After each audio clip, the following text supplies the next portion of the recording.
وقتی برای من میخوند PS بخرم. من اومدم. سلام پسرم، حالا چطور؟ خوش اومدی به خونه. سلام پسرم، حالا چطور؟ خوش اومدی. مامان بابا یه چیزی ازتون میخوام.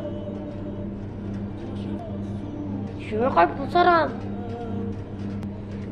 چی میخوای پسرم؟ من یکی PS میخوام. برام هر چی زودتر PS بخرید. باشه پسرم، چرا خور میزنی اینقدر؟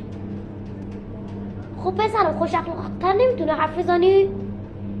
نه همین که هست. همه رفیقام یکی PS دارم فقط منم. خب من پول ندارم. مادرت اگر پول داره دوباره بخره. چرا گریه میکنی پسرم؟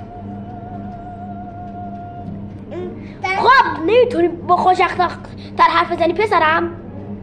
من اصلا پول ندارم. بعد که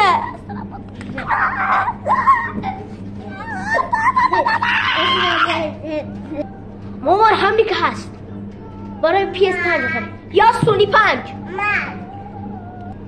خب همین الان اگر PS بسونی بسون. اگر نمیسونید باشه پسر برات میخرم. Seen all I wanna say,